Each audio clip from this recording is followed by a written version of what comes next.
Tayo po tayong lahat bilang paglalang sa Ginoo sa kanyang mga salita na atin po pagbubulay-bulayan.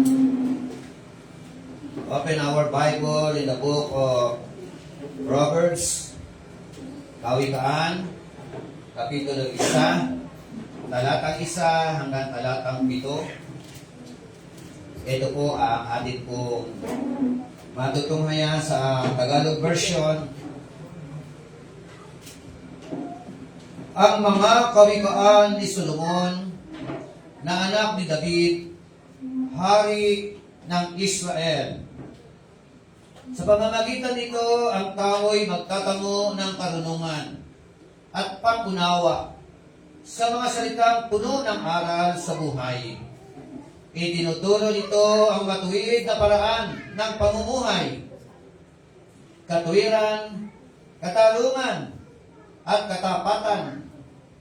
Mabibigyan nito ng talino ang mga walang karanasan at ang mga kabataan ay matutuluang magpasya ng tama.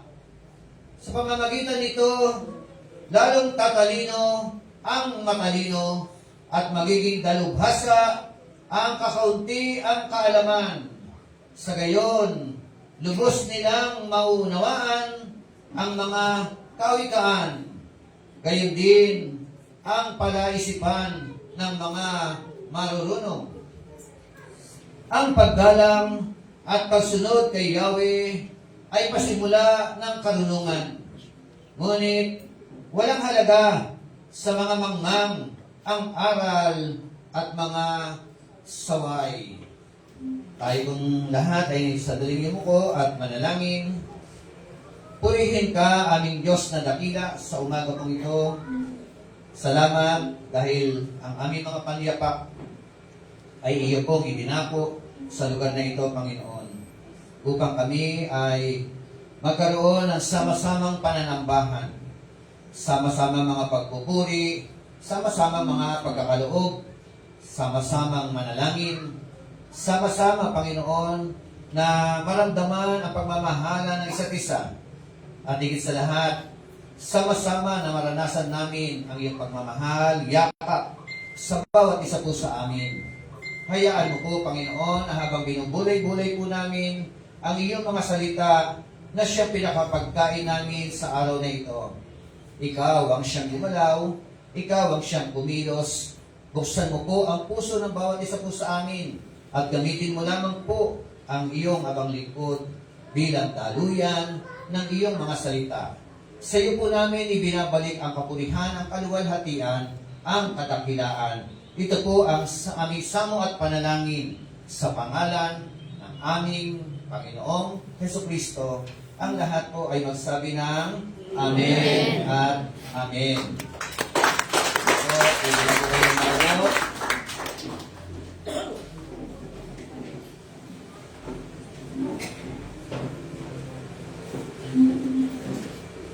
pag-usapan po natin yung pamagat wise Christian or wise character of every Christian. Dito po sa mga talata po nito, masisipat po natin yung mga characteristic o yung tinatawag na behavior ng Kristiyanong matalino. Yan po yung Kaya makikita po natin habang binubulay-bulay po natin kung tayo nga po ay matatagurian o masasabing matalinong Kristiyano base sa mga magiging mga panuntunan natin na mababasa dito po sa aklat po ng Kawikaan, Kapitulo 1, talatang 1 hanggang talatang 7. Sabi nga po, ang kawikaan po, ito po ay mga balangkas o kalipunan ng mga kawikaan o mga matitinding mga pangungusap na naka-attribute kay Solomon. At si Solomon po, ayon po sa mga theologian, siya po ay isang talagang isa sa tao na masasabi natin na nabuhay na punong-puno ng karunungan. At nabuhay din na sa kabila ng punong-puno ng karunungan, marami rin po mga sablay sa buhay. Tama po ba? So, actually, sabi nga, ito nga po ay attributed kay Solomon and it contain about 923. Siyamnaan at 23 tinatawag na Proverbs or kawikaan. Diba? Kaya mo, no? Nakagawa ng 923 na Proverbs na naisulat sa Biblia. At alam niyo po ba, yung nasa kawikaan pa lang po yan. Pero kung atin po titignan, sabi nga, sa 1 Kings chapter 4, verse 32, na siya po ay nakapagbigay o nakapagtatha ng mga kawikaan, almost 3,000 Proverbs. 3,000 Proverbs. At meron po mga tinatawag na mga awit. No? Magaling din po siya magtatha ng mga awit. Songwriter din po siya. Hindi, no? So, yan po si Hari Solomon. So, in spite na siya po ay punong-puno ng karunungan, makita po natin na sa pag-aaral po natin sa kanya pong buhay, marami po mga lesson na mapupulot po tayo. Ngayon po, sa umaga po ito, yun nga ang ating pong topic, wise Christian. What are the characteristics of a wise Christian? What are the wise behavior of a Christian? Tatlong bagay lang po yung ating pong pag-uusapan, no, sa umaga po ito. So, una po, ito na po tayo. For us to know na ikaw na Kristiyano ay masasabing matalino, unang-unang katangian ng matalinong Kristiyano, siya po ay isang Kristiyano na binabantayan ang kanyang labi. Amen. In other words, for you to know that you are a wise Christian, yung labi, yung atin pong pananalita, yung atin pong mga pangungusap, yan po ay nararapat lamang po na atin pong ingat-ingatan. Di ba sabi nga the more we talk, the more we commit mistake. Tama po ba? Yes. O pwedeng, tama ano? In other words, ang isa sa katangian, yun nga, we must guard our lips. Stated in verse 2, ang sabi Quran, taas ko ang basa, huwag na yung verse 1, ano? Kasi nga, kay Solomon na yun eh. To know wisdom and instruction, to discern the saying of understanding. Knowing wisdom, knowing instruction. At kakibat po nito, discerning the saying of understanding. So, kung atin po titignan sa chapter 10 ng Kawikaan, verse 19 to 21, sabi nga doon, when there are many words, transgression is unavoidable. But he who restrains his lips is wise. Amen. Sa Tagalog, ano ba sinasabi diyan? Sa dami ng mga pananalita, hindi maiiwasan yung pong transgression. No? Kaya nga, ulit yung sinabi ko kanina, the more we talk, the more na kung pwede kang magkasala. Amen? Kaya, isa po sa palatandaan, according to James, that we are a mature Christian when you can control your tongue. Tama? Santiago, malinaw po yun. Palatandaan na ikaw ay lumalagong mananampalataya. Yung dila mo, yung labi mo, yung salita mo, kinokontrol mo yan. Palatandaan na ikaw po ay isang fool o immature na tao kapag ka hindi mo kayang kontrolin ang iyong dila, lalo sa panahon na ikaw ay galit. Amen? Mahirap kasi makapagsalita ng wasto. Tama? Kapag ka ikaw ay galit. Makakapagsalita ka malamang-lamang, pag galit ka, pangit din na mga pananalita ang lalabas sa iyong labi. Agree po ba kayo doon? Pwede po ba yun? Galit ka and then you can control your tongue? Pwede? Sino yung makakagawa noon? Matured pa rin ang makakagawa noon. Amen? Galit ka and yet at the same time, yung lalabas sa labi mo, maayos pa rin. Pwede? Pwede. Matured yun. Pero kapag ikaw ay immature, pag nagalit ka, ang bumangga, iba. Tama? Minsan tatatapang natin kalalakas ng loob natin Na paano ba pakiramdam mo sa sarili mo isa kang pader? Diba? Tingin mo lang sa sarili mo yon. Pero, hindi Ang katotohanan niyan lahat tayo tao lang Kahit sabihin pang ikaw ay nag-gym, malaki katawan mo, mas walado ka.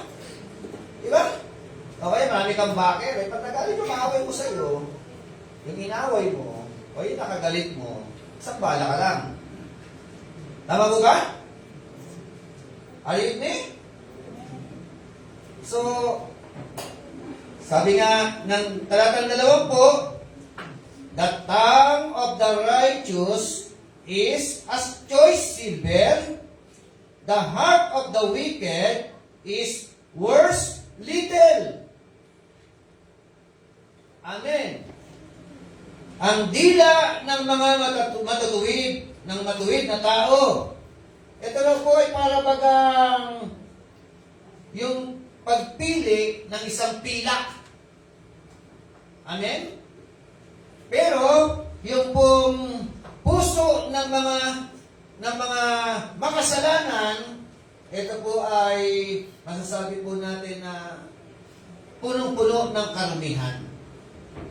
At alam naman po natin sa Biblia, Mark chapter 7, kung ano ang lumalabas sa ating mga labi, it comes from our heart. Tama po ba? Bible po nagsasabi doon. Pag puro galit, pag puro sama ng loob, pag puro hinanakit, pag puro green jokes yan, green talks yan, everything, wickedness, meaning to say, ganyan karumi ang loob. Tama po ba? Malinaw po yung Mark chapter 7, verse 21 hanggang 23. Verse 21, the lips of the righteous feed many. Ang dila ng mga matuwid. Ano na sabi doon? Ito po ay nakapagpapakain ng marami. Amen? Meaning to say, in other words, ang dila ng mga matuwid na tao, ito po ay nakakapagbigay ng ginhawa sa pandinig ng mga tao. Nakakapag-lift up sa buhay ng mga tao. nakakapag-encourage sa buhay ng mga tao. Amen? That is the lips of the righteous. Amen? Dila, bunganga ng mga taong mga matutuwid. Para bagang, yung bang buhay na magulo, pag narinig ka, nai-encourage siya. Di ba? Parang yung fountain, yung tubig na masagana, di ba? Nakakapagbigay ng ginhawa. Pero sa kabila noon, ang dila ng mga wicked, ito po ay nagde-destroy. Wawasak. Nakakasira ng mga relasyon. Nakakasira ng mga buhay. Ng buhay ng mga tao. Kaiba. Kaya, dito po sa pinag-usapan po natin, anong klaseng dila meron tayo? Especially, we are a Christian. Amen? Kristiyano tayo mga natagurian. At bilang mga Kristiyano, ganyan kahalaga yung tinatawag na pagbabantay, pag-iingat sa mga pananalita ng mga lumalabas sa atin po mga labi. The lips of the righteous feed many, but fools die for lack of understanding. Oh. Yung mga mangmang daw po, namamatay. Yung namatay na ba sa tistis? Actually, meron na. Minsan yung si Marites ang pinatay. Di ba? Okay, si Marisol ang napatay. Okay, nakapatay. Di ba? Di lang, nakakapatay po yan. Amen? Pag hindi tayo maingat sa mga pagsasalita po natin, nakakapatay, nakakawasak na relasyon. Di ba? Lalo, minsan sa atin po, may mga, tayo mga Kristiyano pakaiwas-iwasan po natin ang magkakaroon po tayo ng fellowship. Fellowship. Tapos yung fellowship, unhealthy fellowship. No? Nandiyan kayo. Kwentuhan. Tama yan. Okay yan. May kwentuhan. Sharing. Lang ang problema, minsan may sharing na ang pinag-uusapan, buhay ng ibang tao. Tama? Minsan ang pinag-uusapan, buhay ng pastor. Buhay ng kapatid sa pananampalataya. Uy, ano? Meron yung, meron bago eh. Sabi, dito mga isang chismosa eh. Ano yun? Pagka-chismis, ninanamnam eh. Di ba? Pagka-word of God, tunog.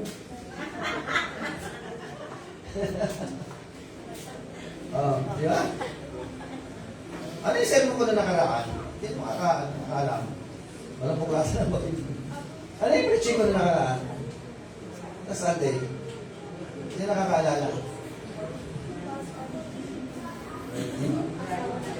Hindi nakakaalala.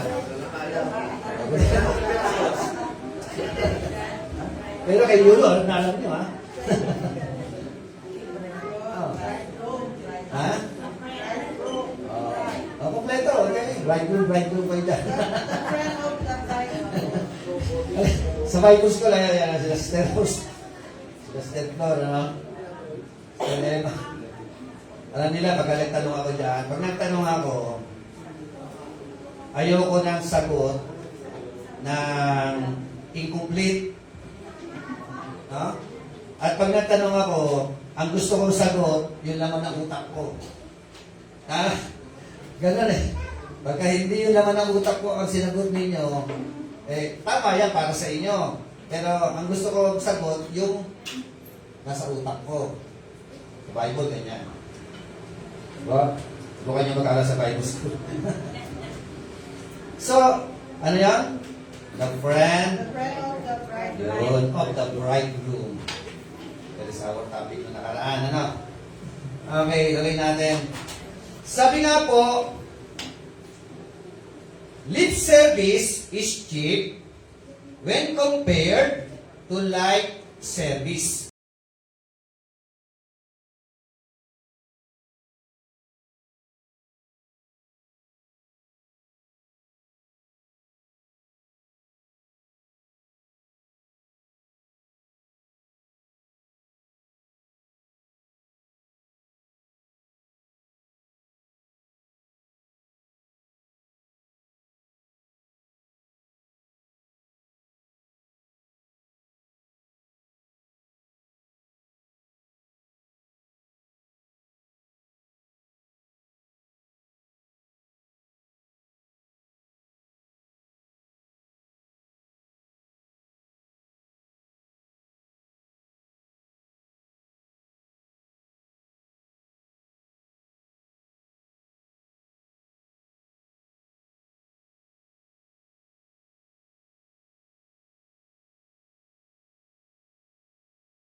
Espiritu at sa katotohanan. Amen. Pagpapala natin si Lord.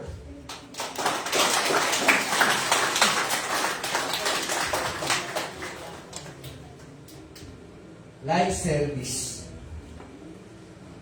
Kaya nga, ang sabi na isang saying, don't just tell me how much you know, but show me how much you care. Amen? Di ba common yan? Huwag mo ipagyabag sa akin ang alam mo. Huwag mo ipagyabag sa akin ang degree mo. Huwag mo ipagyabag sa akin ang mga kayamanan mo. Ang nais ko, maramdaman sa iyo, at mamalasakit ko sa akin. Amen?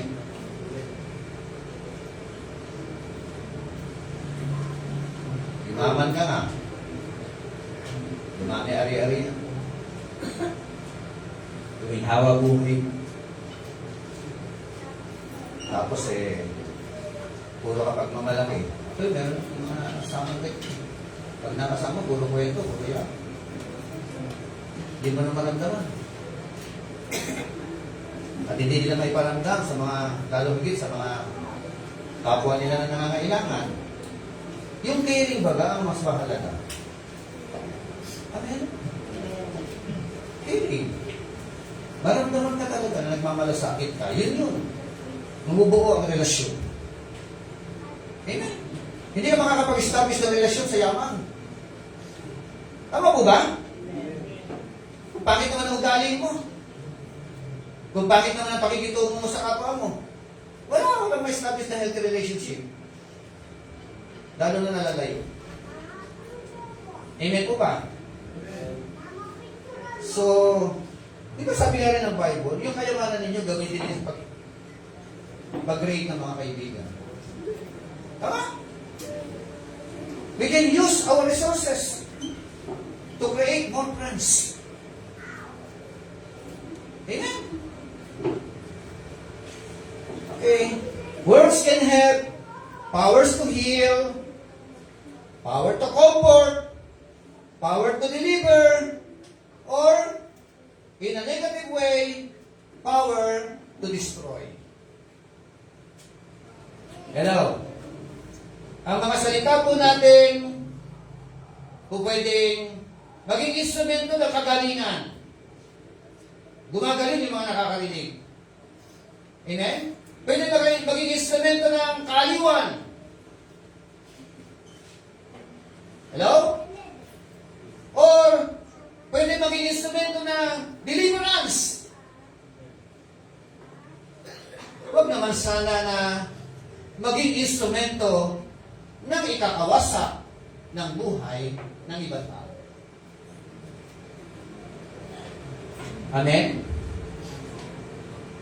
In other words, mature Christian words should be controlled and led by wisdom. That is the mature Christian. Di ba sabi ng James? Parang ano yan parang isang malaking barko na mayroong isang maliit na timon. Amen? Yung maliit na timon na yun, ang pinokontrol ng pilot. Seaman, di ba? Oh. At yung ano na yun, yung captain na yun, yung captain. Siya yung naglalagay kung kakaliwa, diretso, kakanan. Diba? Nasa kanya yung control. Kaya kung magaling kang piloto, sa buhay mo, personal, you can control your tongue. Kahit galing ka na. Napipigil ka dyan. Amen po ba?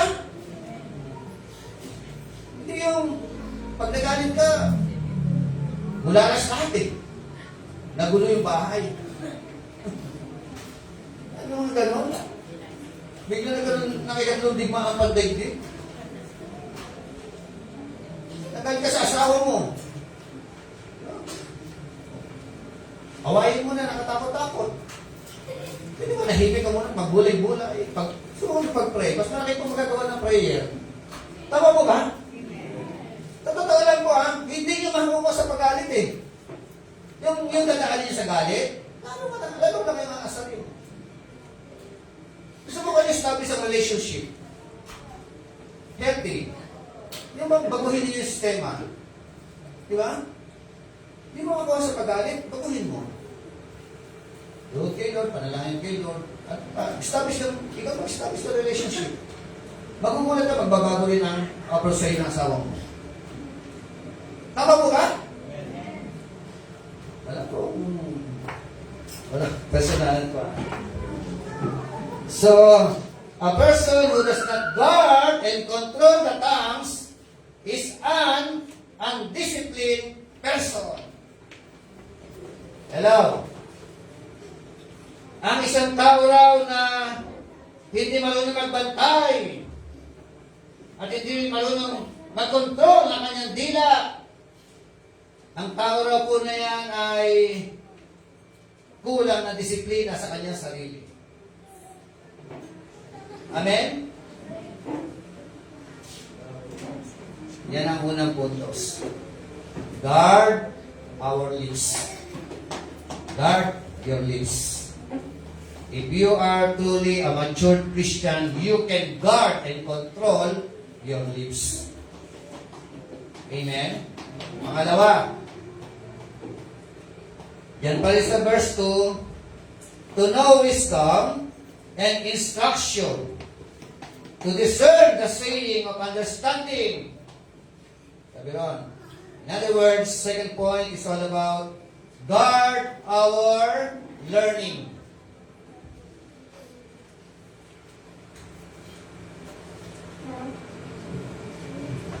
Malaking bagay pala yung mga napapakinggan natin. Amen? Malaking bagay pala yung atin pong mga natututunan. Amen? Yan po ay makaka-apekto o nakaka-apekto sa ating pagkatao. Kaya ganyan kahalaga ang instruction, yung learning na ito. Like for example, ang mga nakakasama mo ay makamundo ang pananaw. Yan ang tuturo sila sa inyo. Di ba ba? Huwag na lang natin ilayo. Nakakalungkot. Maraming mga kabataan nag-aaral sa UP, pinag-aaral ng gobyerno. Kaya lang, ang nakakalungkot, ang instructor nila, kaliwa. Di ba? At dahil yun ang instructor nila, na i-injectionan ang utak nila ng mga negatibong mga pananaw sa buhay. Kaya magugulat ka na lang, isang araw, ang anak mo na pinag-aral mo sa prestiyosong kolehiyo, bantog na kolehiyo, paaralan, mamumundok. Aakas ng gobyerno. Di po ba? Dahil bakit? Na-injectionan ng mali. Amen? So, what we learn is what we know. Amen. At yun po yung instruction na salita, meaning to say, mokar. Na ang ibig sabihin, the teaching needed to understand, to comprehend the words or doctrines which should be comprehend in order that we may become especially unto salvation. Instruction, teaching, doctrine. 1 Timothy chapter 4 verse 16. Pay close attention to yourself and to your doctrine. As you do this, you will ensure your salvation. and to those who hear you. Ano yung dalawang bagay? Bantayan ang sarili, bantayan ang learning. Amen? Bantayan ang mga turo. Lalo ngayon, pagalingan sa Biblia, mga kulto. Ba't di ba pananampalataya? Puro Bible. Pag hindi ka maalam, narinig mo, nagturo si ganito, naniwala ka na kagad. Iyakap mo na kagad. Hindi mo alam kung paano siya sisipapin, scrutinizing, evaluating. Hello? Alam niyo po, sa totoo lang po, napakahalaga ng kaligtasan ng tao. Amen? Ang bottom line po, kaya tayo narito ngayon, nakakatipon-tipon, kasi umasa po tayo Sunday. Makikita-kita tayo doon sa langit. Ang bottom line noon. Amen? Kaya yung tamang turo ay napakahalaga. Tamang doktrina ay napakahalaga. Pag nadoktrinahan ang utak ng tao, Islam ka man, Iglesia ni Cristo ka man, dating daan ka man. Hello? Dapat biblical na doktrina ang sa maging doktrina na pinangahawakan po natin. Amen po ba? Guard our learning. Bantayan. Kaya nga, medyo, alam niyo po, kapag baby pa lang sa pananampalataya, yung Kristiyano, ang ina-advise po namin diyan, huwag muna kayo makikinig sa itong mga turo. Bakit? Kasi mahina pa ang panunaw ninyo. Amen? Dahil mahina pa ang panunaw ninyo, mahina pa ang discernment, ibig sabihin, kulang pa ng kaalaman, how to interpret properly yung mga word of God na yan. Yung mga kulto, kuha ng talata. Tapos binibigyan na nila ng kahulugan. Tinutugma na nila sa doktrina nila. Ibalik mo sa context. Ayun pala ang ibig sabihin ng mga pinagkukuha nila mga talata. May proper interpretation po ang mga word of God na yan. Amen? Kaya, pag namali ang interpretasyon mo, mamamali ang turo mo. At dahil mali ang turo mo, saan papunta? Saan patungo ang maling turo? Papahabakan. Hukay. Pag bulag, ang umakay sa kapwa bulag, dahil sila hulog sa hukay. O kita nyo, pinaglalaban si Kibuloy ng mga liporis niya. Diba nag-welga pa? Naglalali pa sila. For the sake ng kanilang video. Amen? Kita nyo, yan naman yung, pero naman nasipat na positibo. Kita nyo, kulto na. Mali na yung mananampalataya. Pero, loyal yung mga miyembro. Hello? Ilalaban ng patayan over my dead body. Mali na. Amen? Ako po, biyaya ko ng Panginoon. Bawat aral na iniaaral, tutulong ko. Inaral talaga natin may biyaya. Sa biyaya ng Panginoon. Amen po ba? It is all by the grace of God. Doctrine naman yan, end-time man yan, Christology man yan, Pneumatology man yan, Doctrine of Sin man yan, everything. Dahil yung biyaya ng ating Panginoon Diyos. So, guard our learning. Huwag na huwag kayong basta-bastang magpapaniwala sa mga naririnig ninyo mga katuruan. Amen? Ang nakakalungkot, yung iba sa atin, mas naniwala pa.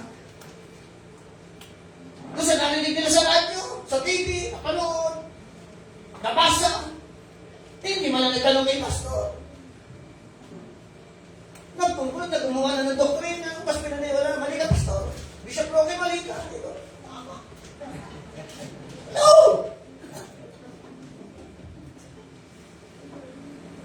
Are you sure that you are true? That is right? Amen. Meaning to say, hindi ka nagpapailalim sa liderato ng iglesia. Tama ba? Pag nagpapailalim ka sa liderato ng iglesia, may narinig ka, magtanong ka. Magtanong ka, pag-usapan natin. Hindi eh. Nakarinig. Kinuwento sa kabila. Bumuo ng alyansa.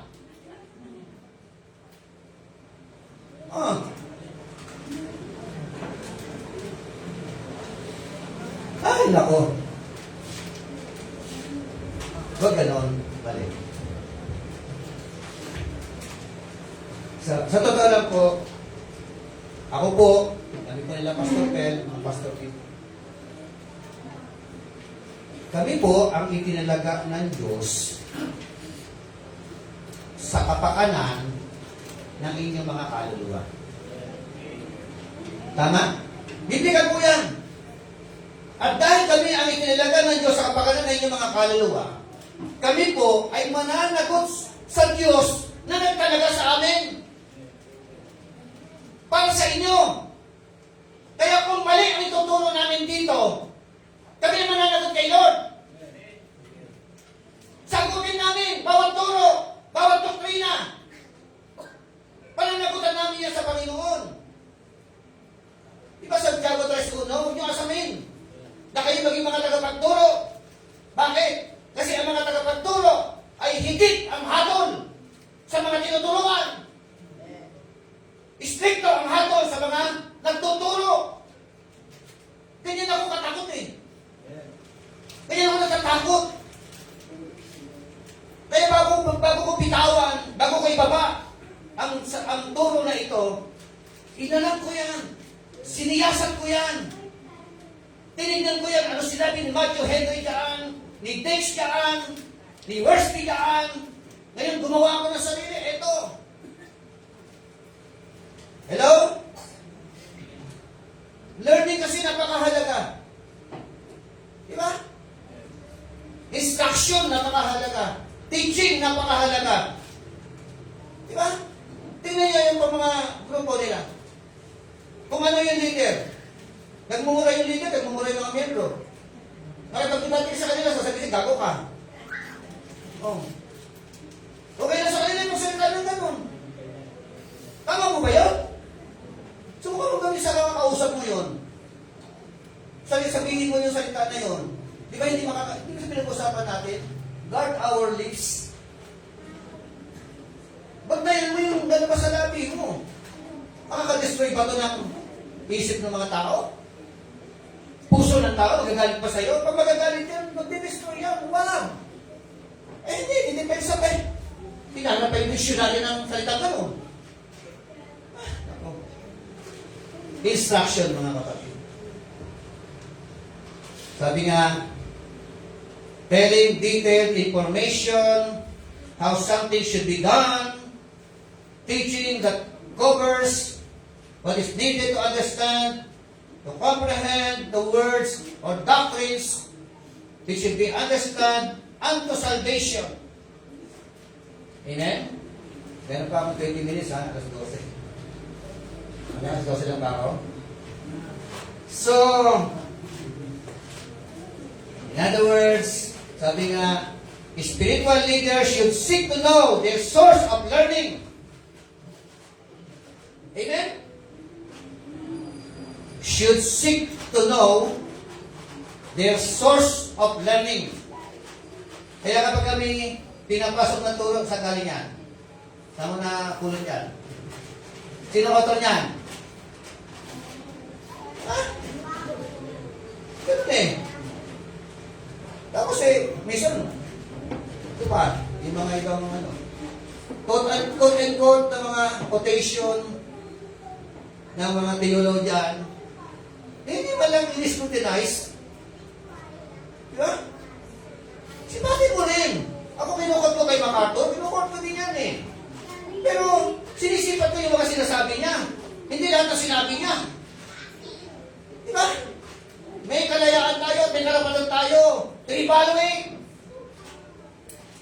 their teaching and their quotation, everything, ang mga tinturo nila. Ganyan po kahalaga ang learning. Ganyan po kahalaga ang doktrina.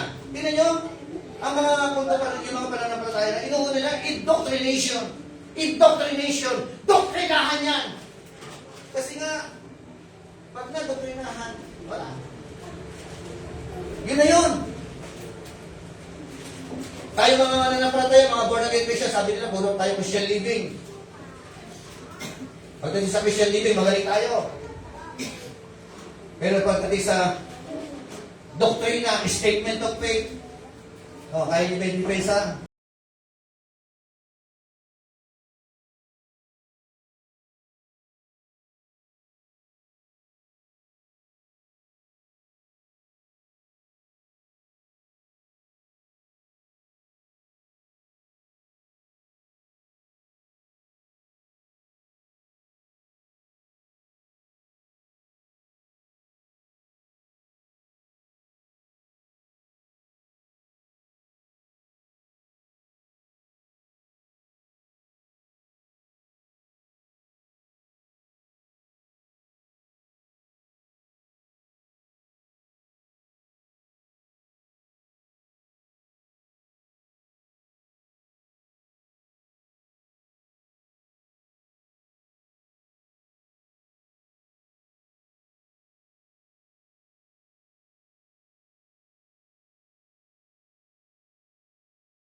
Pagsabihan mo ang matino, lalong lalawak ang kanyang kaalaman. Amen? Tingnan niyo po, yung learning, ang lawak. Merong personal study, merong personal learning, teaching from your teacher, ano pa? Teaching from the life of anybody. Yung buhay ko, may lesson ito. Yung buhay nyo, may aral. Yung buhay mo, ay pinamumuhay mo, merong aral yan. Kinapupulutan ng aral. Whether we like it or not, mga kapatid, negative man yan, positive man yan. Pangit ba ng buhay mo, may aral pa rin? Hello? Anong gusto mong aral na maiiwan mo? pangit. Iba pag narinig ang buhay, pangalan mo, ay, sige ganito. Sasabihin mo ayan. Diba? Yung buhay natin na yan. Yung mga nauna sa atin, ang mga nagkamali, mga nagkasala, nagkawin-nawin ang buhay, may aral yan. Mga kapitbahay natin na mga gaganda-ganda ng buhay dati, kung ano mga pinagagawa sa buhay, bisyo dito, bisyo doon. Diba? Kung ano mga kalokohan ng mga pinagagawa. Aral! Nag-iwan ng mga aral sa atin. Kaya ikaw ngayon na lumalakad ngayon sa entablado ng paaralan na ito, ikaw naman nalalakad ngayon. Kung anong buhay nila, na nakita mo mali, may consequences, huwag mo gayahin. Learning! Amen? Eh hindi eh. Nakagawa ka ng kasalanan ngayon. Ikaw, mo ba yung buhay na nauna? Eh si Tio nga eh, si Tita nga, si Lola nga eh, si ganito eh. Sablay din eh, kaya ginaya ko lang. O, di ba? Namatay yung lolo doon sa pag-inom ng alak. Habang ililibig, sabi niya, no, yan mo. Lalaban kita. Pagtatagol kita. Alam mo eh. Napatay na nga. Kabiyahin mo pa. Oh. Lesson. Amen po ba? Kaya ang buhay niyo na yan, tingnan ha, habang nakikisalamuha kayo sa mundo na ito, may aral kayo eh. Diba? Ito ha, dagdag ko na lang.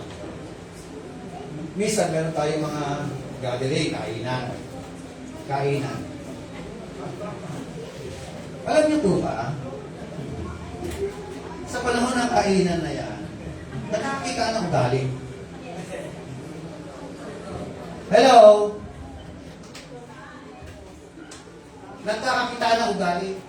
Balikan ko, lip service, life service. Tama? Akala nyo wala nakatingin sa inyo? Bukod kay Lord, si sister, lagi una.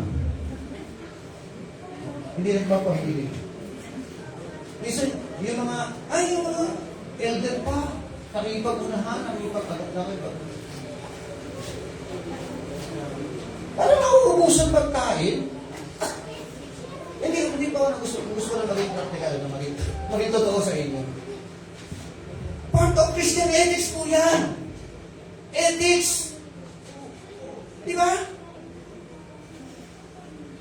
Natin ipakita na ay gutom ka na. Amen? Ay, maaari magparaya ka. Ito, makinig kayo. Lalo na mga elder, ha? Paunahin natin ang mga bago. Tama ba? Paunahin natin ang mga bisita. Hindi tayo pa nauuna eh. Ako muna! Huwagin lahat!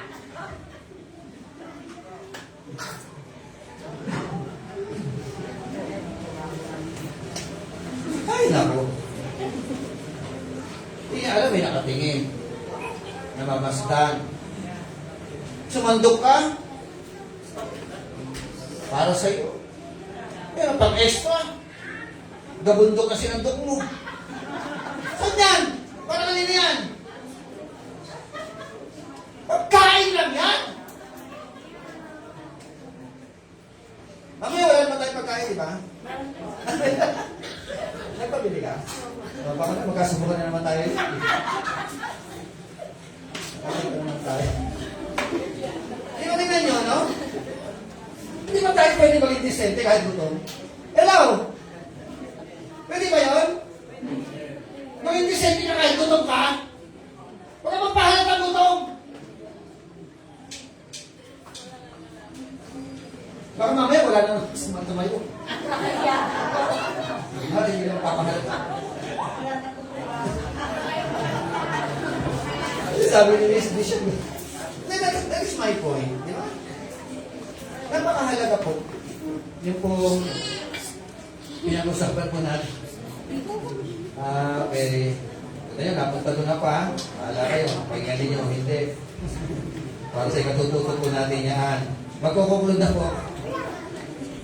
In conclusion, verse 7, sabi po ng verse 7, ang paggalang at pagsunod kay Yahweh ay pasimula ng karunungan. Yun pala yun. Yung wise na tao, mayroong paggalang sa Panginoon. Amen? Yung mga wise na tao, ito po ay mayroong pong pagsunod sa Panginoon. Ngunit walang halaga sa mga mangmang ang aral at mga saway. Ngunit walang halaga sa mga mangmang ang aral at mga saway. Sino ang mangmang?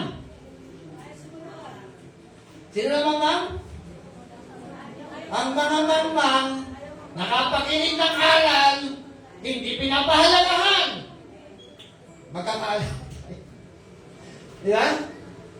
Lip service, life service. Tatlong bagay ang pinag-usapan po natin sa umaga po ito.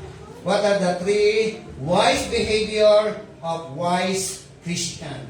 Una, wise Christian guard their lips. Pangalawa, wise Christian guard their learning. At pangatlo, wise Christian guard their living. Bakit kailangan bantayan? Kasi, sa totoo lang, may mga nakabantay sa atin. Tayo po tayo lahat.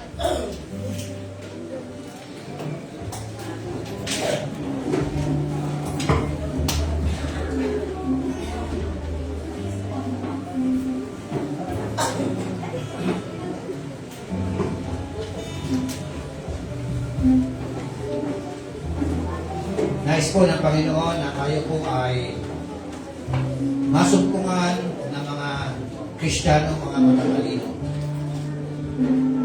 At mayroon pong tatlong pamantayan na nabasa po natin, na pag-aralan po natin. Kung ikaw ay totoong matalinong Kristiyano, binabantayan mo, ipapabantay mo sa Panginoon ang lahat ng lalabas sa iyong mga labi. Kung ikaw ay Kristiyanong matalino, sinisipat mo yung mga aral na napupulot. In other words, learner ka, handa ka magpaturo, at handa ka rin magsiyasat sa mga turo na itinuturo sa iyo. Katulad ng mga Berean Christian, pinapakinggan nila ang mga turo ni Pablo, pero pagdating sa bahay, inaaral nila kung tama, kung angkop, kung accurate. At pangatlo, ang Kristiyanong matalino, binabantayan ang iman. Hindi ko alam kung saan kayo ngayon kinikilos ng Panginoon sa tatlong puntos namin pinag-usapan.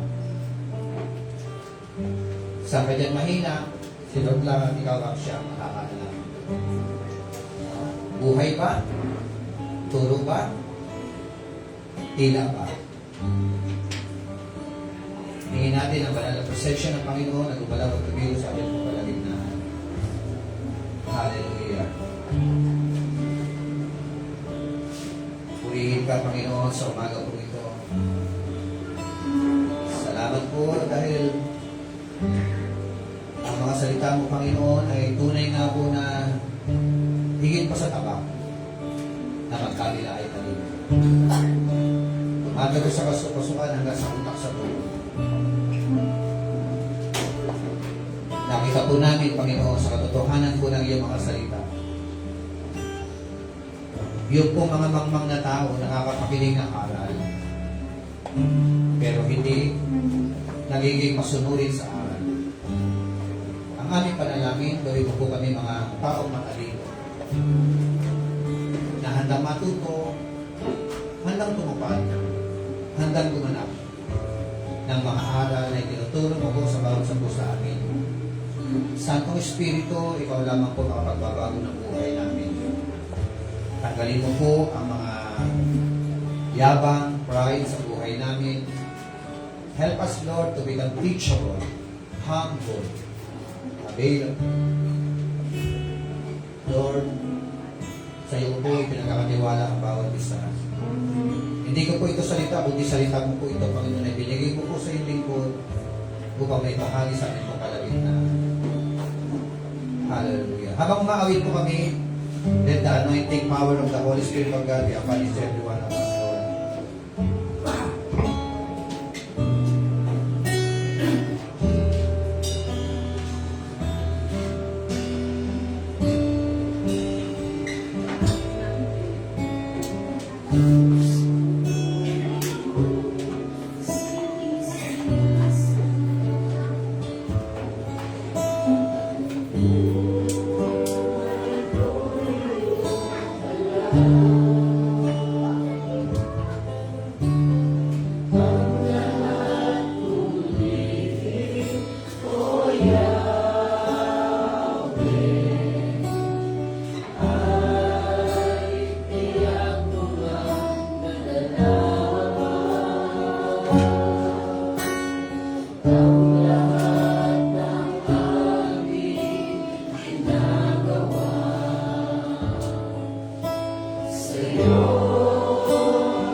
sa oras na ito.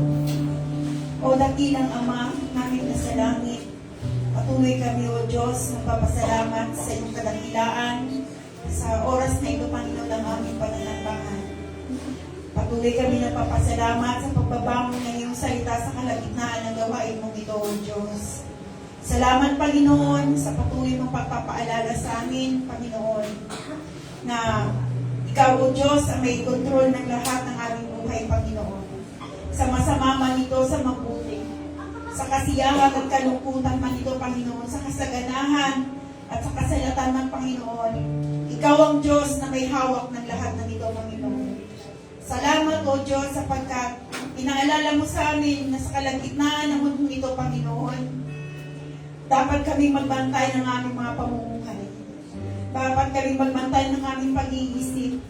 Dapat kami magbantay ng aming mga labi, O Diyos.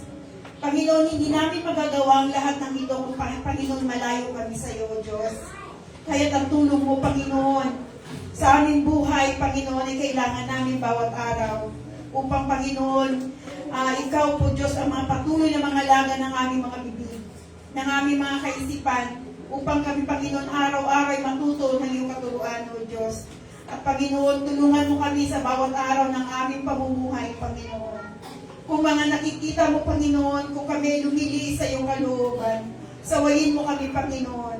Kung nakikita mo, Panginoon, kung kami, Panginoon, ay sumusuway sa iyong mga nahisin sa amin, sawayin mo kami, Panginoon. Ikaw, O Diyos, ang patuloy na maghari sa aming buhay. Tulong mo bawat araw, Panginoon, ang kailangan namin, O Diyos. Tulungan mo kami bawat araw, Panginoon. Turuan mo kami laging lumapit sa iyo. Turuan mo kami laging manampalataya at manalig sa iyo, O Diyos. Ikaw ang Diyos na makapangyarihan sa lahat. Ikaw ang Diyos na may kontrol ng lahat-lahat sa aming buhay, Panginoon. Tulungan mo kami, Panginoon, laging mag-submit sa iyo, O Diyos. Salamat, Panginoon. Salamat sa iyong salita. Sa iyong makapangyarihang salita, Panginoon, sa umagang nito.